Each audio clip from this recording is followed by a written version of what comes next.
تبدیلش بکنم به 8 معمولی، بیارم اینجا بچرخونم، بندازم بالا، دوباره بچرخونم، 8 معمولی، 8 معکوس، بیارم اینجا و ادامهش. میخوایم این ترکیبی رو با هم بریم چیکار بکنیم. یه تکنیکی بود که بهتون آموزش داده بودیم، تمرین کرده بودیم، گفتیم که اجازه بدید چوب توی دستتون سر بخوره و حرکت بکنه.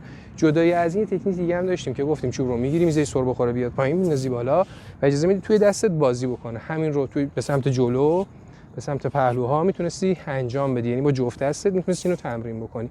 اونو ما اینجا لازم داریم. اجازه میدیم که چوب توی دستمون حرکت بکنه و بعد در واقع تبدیل رو انجام میدیم. 8 معمولی به 8 معکوس. این 8 معمولی هست که ما میزنیم، این 8 معکوسه که ما اجرا میکنیم و تبدیلش کردیم به هم دیگه. اما چجوری این کار اتفاق افتاد؟ توی تعویض دست، بعد از اینکه من تعویض دست انجام میدم اجازه میدم چوب تو دستم سر بخوره، برسه به اون فاصله استانداردی که مد نظرمه و بعد ادامه 8 رو میرم و 8 معمولی رو اجرا میکنم.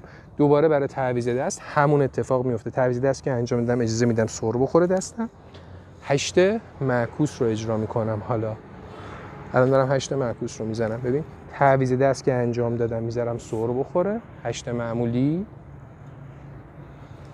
سر میخوره، 8 معکوس، پیچوندن دور دستم رو انجام میدم. این چرخش.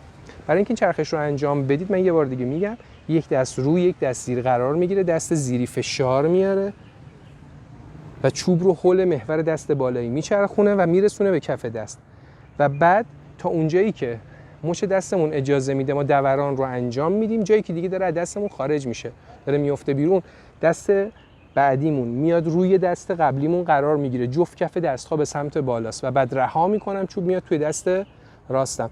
حالا میخوام از پایین دوباره جابجایی رو انجام بدم. شست‌ها جفتش به سمت پایین، کف دست‌ها به سمت همه. نگاه بکنید، کف دست‌ها از بالا به سمت بالاست، از پایین کف دست‌ها به سمت هم، شست‌ها جفتش به سمت پایینه. برای تعویض اینو پشت سر هم انجام بدم میشه اون پیچوندنه. تو ویدیوهای قبلی اینو گفتیم که چجوری باید انجامش بدید. من میتونم اینو بندازم بالا به چرخه، ادامه چرخش رو برم. حالا از همینجا میخوام تبدیلش بکنم به 8 معکوس. تبدیل میشه به 8 معکوس.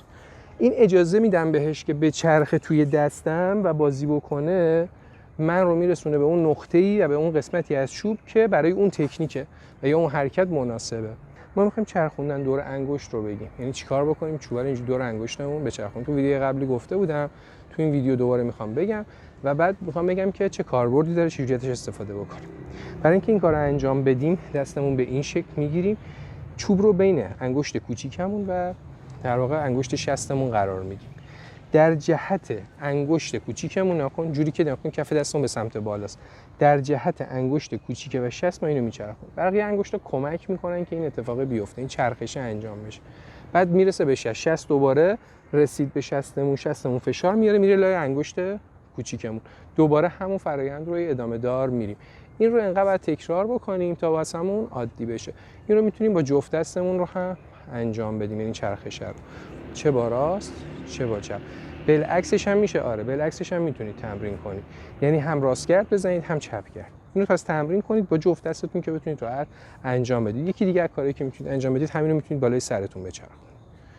درست شد؟ پس از جلو میتونید بچرخونید، کنار میتونید بچرخونید، بالا سرتون میتونید بچرخونید. اما اول اصل تکنیک رو یاد بگیرید که اذیتتون نکنه برای اجرا. خب ببینید من الان دارم چوب رو دور انگشتام میچرخونم. درست شد؟ میخوام این رو تبدیل بکنم به یه حرکت دیگه، مثلا پیچوندن دور مچ دستم. از همینجا در امتداد دورانی که داره انجام میشه این کار رو انجام میدم. چی شد پس من دارم میچرخونم از امتداد دورانش، یعنی نگاه کنید اینجا که حرکت داره تموم میشه من دست بعدی میاد، حالا پشت دست جلوی دست میتونم حرکت بعدی رو بزنم. حالا شما میتونید از سمت راست بچرخونید، یعنی این شکلی بچرخونیدش، یا بالعکس بچرخونیدش، هیچ فرقی نمیکنه. باز دوباره اصولش همون اصوله برای چرخوندن.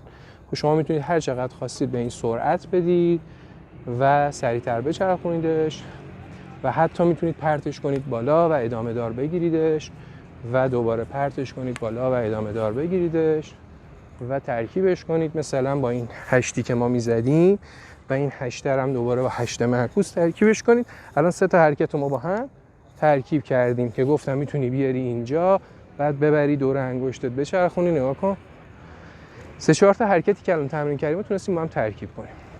این تمرینات پایه‌ای که بهتون گفتم رو حتما باید تکرار بکنید بچه‌ها که بتونید راحت این کارا رو انجام بدید، وگرنه براتون سخت میشه. هرچی بریم جلوتر ترکیب‌ها براتون سخت‌تر میشه. پس یادتون باشه در امتداد دوران حتما تعویض رو انجام بدید. 1-2 دست رو روی چوب بازی بدید برای تعویض کردن. با کند کردن و تند کردن خود حرکت میتونید یه سری در واقع شیفت ها و تعویض ها رو هم انجام بدید. تو ویدیوی بعدی در مورد این صحبت میکنم. تو این ویدیو تا همینجا کفایت میکنه. امیدوارم برقرار و شاد باشید. تو ویدیو بعدی میریم سراغ ترکیب کردنای بعدی. روزتون بخیر باشه.